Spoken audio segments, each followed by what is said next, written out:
Hey, Glenn here, welcome to Monster Guitars. I was going to finish this guitar in this video, but then I did this. So the video very quickly became about how to solve that problem, which I did. And hopefully, if anything, that just inspires you to believe that you can too. Don't give up when something appears to go terribly wrong. You can probably fix it, like I did. So I'm just sanding the back and I've sanded the front. Next what I'll do is round over the edge here. Now, I use recycled timber. I don't know if it's a plus or a minus of recycled timber that it has recycled features. Some people like them, I do quite like them. So generally I'm quite happy for there to be a nail hole visible, if it's not painted wood, because that, well, it looks quite rustic. It's also a way of virtue signaling, hey look, I use recycled wood. That though is probably a bit messier than I would like. So I'm going to fill it. And because the wood's going to be visible, it's going to have an oil finish. I'm not going to use like a furniture dowel, which is not a particularly nice wood. But the only hardwood dowel that I have that's of a decent size is walnut. So it's going to look a little bit different. But, I mean, look, there's a considerable diversity of colour on the back here. What difference will that make? It's going to be one big melting pot.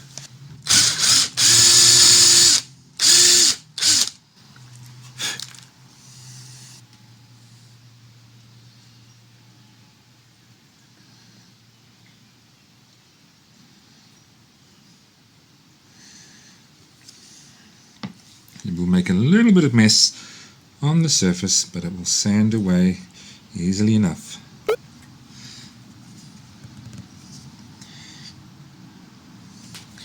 I don't have a hammer handy. That wasn't very clever, but that's okay. Piece of wood. Okay. Come back later, cut it off, resand.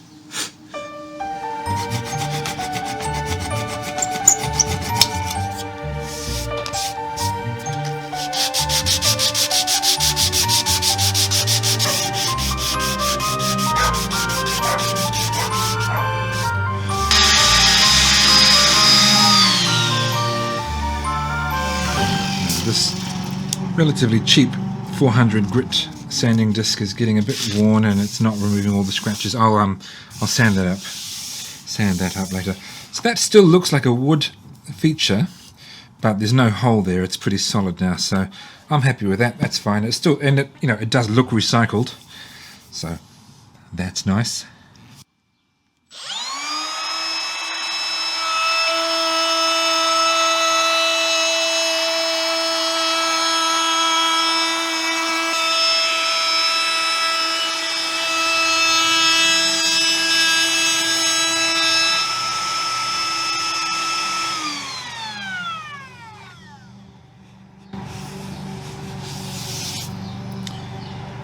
Okay, and the last big piece of shaping will be a belly carve.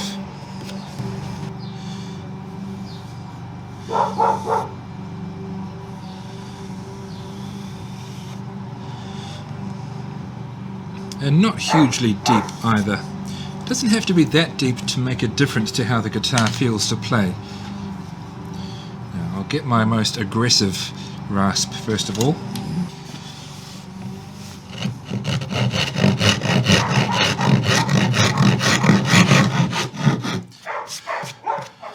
Yeah. My dogs are having fun because the lawn is being mowed. Just because I can, and because why not mix up different techniques, partly because they're just fun and partly to show you. I'm going to try another method here as well. I'm going to make some cuts that go from the top of the contour here to the bottom of the contour on the edge of the body. Or maybe not quite all the way, but part of the way.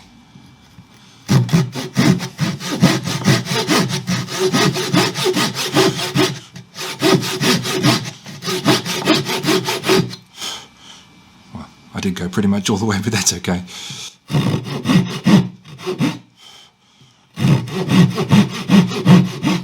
The closer together you make the cuts, the easier your job will be.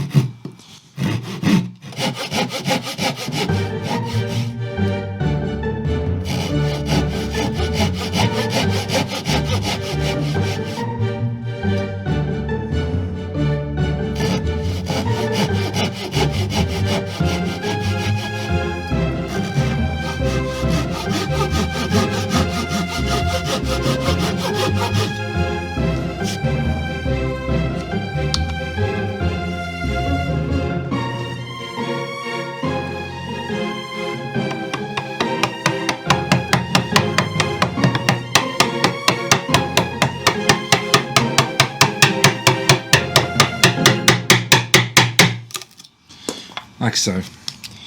Dead easy. You just want to be careful not to dig down too deeply, but if you do, just shape it and say it was intentional.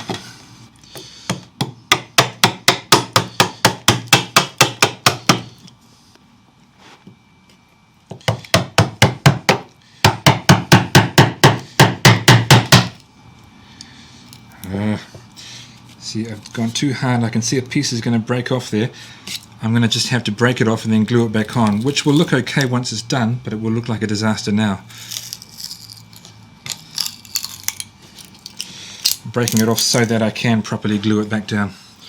Bother! I have had accidents like this in the past when I've been careless, and once they are repaired, you don't even know it's happened, but that's annoying. Maybe we'll cut this from the video? No, we won't, because we don't do that. We show all our mistakes, don't we? Yes, we do!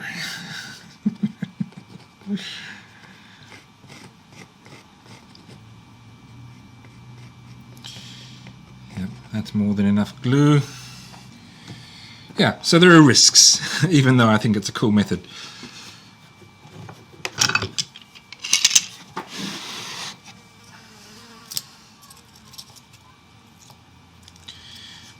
And fits in perfectly, as you would hope. And I'll just glue this in and go get another clamp as well. It does mean that I'll have to stop work for now.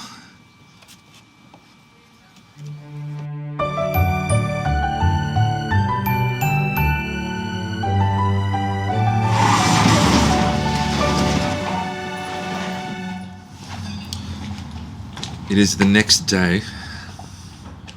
Let's see if I can salvage this. I hope so. So I'm just avoiding that stressful situation with the glue repair at the moment. And I will drill a hole.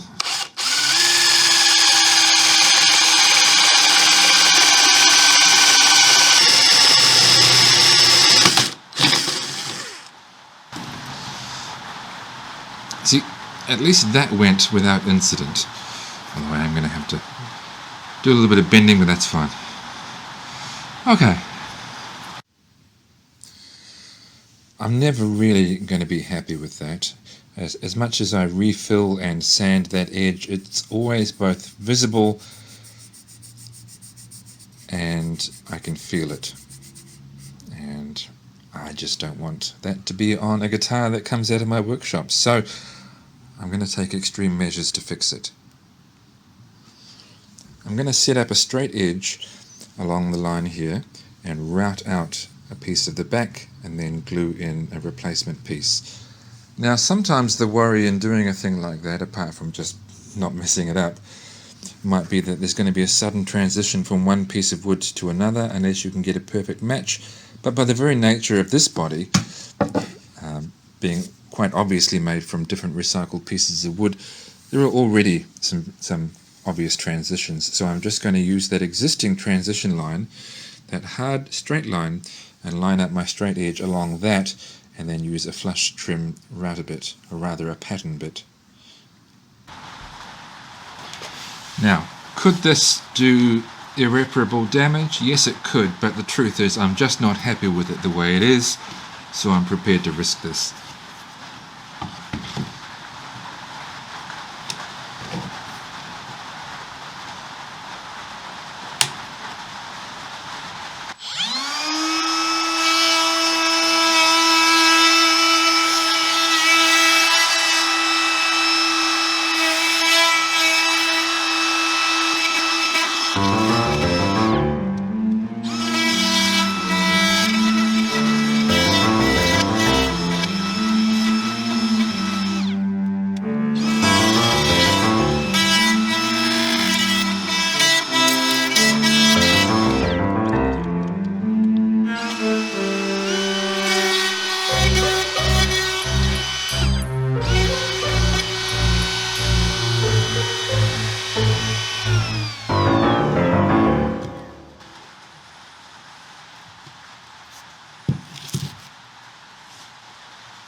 Looks good.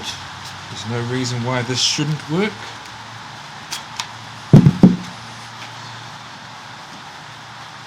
I've got a nice flat surface there. It's a decent, well, it looks pretty grubby, but it's a bottom cleaning bit, so it's good at creating a nice smooth surface there. Now I just find a piece of wood. It doesn't have to exactly match because it's going along what was already a seam line, but something similar to that. Yeah, this should work. Okay, I've milled up a piece of limu. It's, as I said, it doesn't match grain-wise, but it didn't match exactly anyway because there was the edge of the piece right there. But it will look nice if this goes well. If it goes well, of course, that's the big caveat. Now I've made the piece just ever so slightly thicker than I need it. Maybe half a mil. There's just a very slight lip there. I will sand it down when we are done here.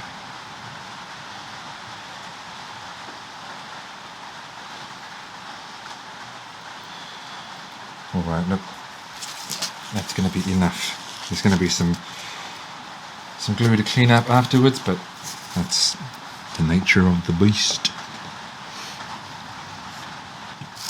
Now I want to clamp in two directions, down and towards the rest of the body. Okay, I think that's probably as good as I'm going to get this, which looks okay, but we won't know until it's unclamped and trimmed. Right, it's several hours later, 4 hours I think. So at this point the clamps aren't really doing much. I have moved the clamps from where they were before, as you might notice.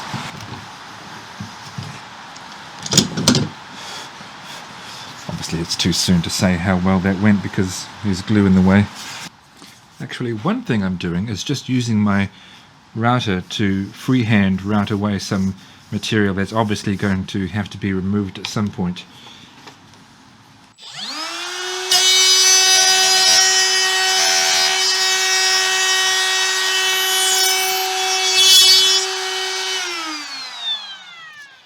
Like so, although of course I don't want to get carried away and remove too much, but it's easier doing it this way than removing it by hand, because you can't band saw that off. You can only band saw what's overhanging the edges.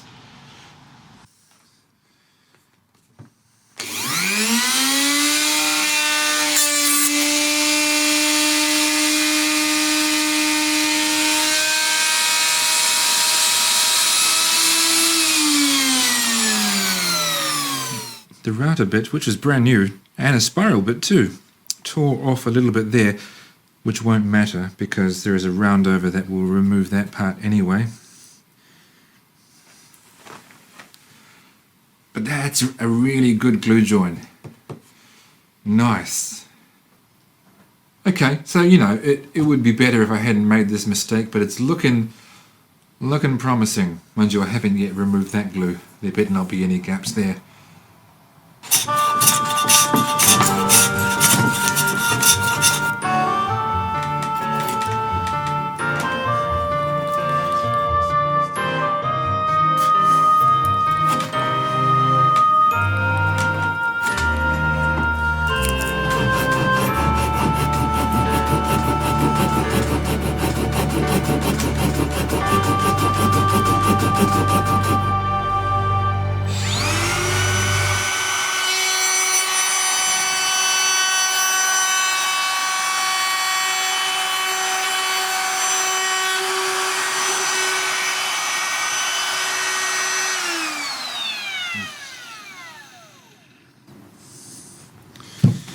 Bit more burn than I would like. That particular bit is an Amana 4-flute roundover. Even though it's got 4 blades, it does tend to burn a bit. It's not quite as bad when you turn the speed down, but all the same it's not as good as I would have hoped.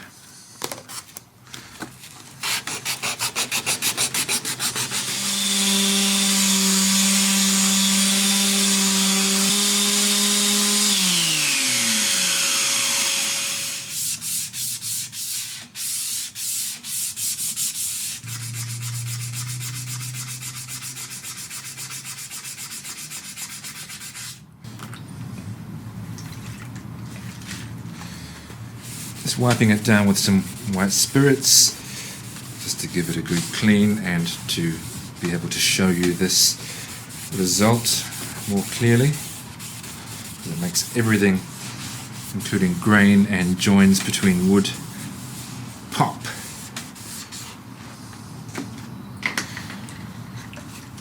Okay, so look, I think that's as good a result as I could have hoped for.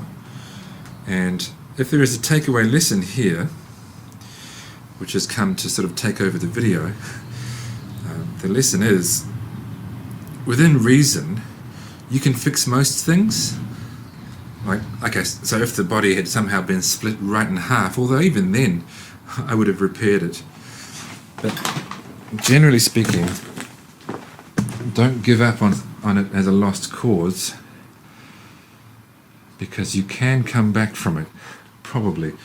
So that, from the top, I'm trying to get a good, there we are. That looks great. That looks great. I mean, there's no seam along there that wouldn't have been there otherwise. From the end, well, yeah, you can see it. That doesn't look bad. The most visible part is there, I guess, right in the belly calf. But again, doesn't look terrible. It's not, in my opinion, going to affect the value at the end of this. And bear in mind, this is right, this is at a place where it's not exactly going to be very visible. This is against your body when you're playing, but still, you want to make it as good as you can. And yeah, see, one false move with a chisel can suddenly take a video in a whole different direction. Well, this video was going to just be about me putting the very last touches on this guitar and then assembling it, applying a finish, doing all that stuff, and then demonstrating it, seeing how it sounds, and then saying, right, well, time for me to list this thing for sale. But Providence had other plans. And it turned into a lesson of its own. Within reason, if you do catastrophic damage, if you get to that point where lesser men would have retreated, usually there is a way forward. If the project is worth it to you, you can probably come back from that. Within reason, if it's worth it. Yeah, and there's a more philosophical life lesson as well. I think a scenario where you're building something, or a scenario in life perhaps, where something goes terribly wrong, but you manage to overcome and come back from it and end up with a beautiful result. I think that's probably more satisfying than a situation where nothing goes wrong, everything just goes fine, and you end up with the same beautiful result. I think so. At least I feel more satisfied when I've overcome a problem. Yeah. Anyway, I'll stop waxing philosophical. I will be back sometime fairly soon, and in the next video, hopefully it will be all straightforward and I'll just finish this thing off. Unless something goes catastrophically wrong.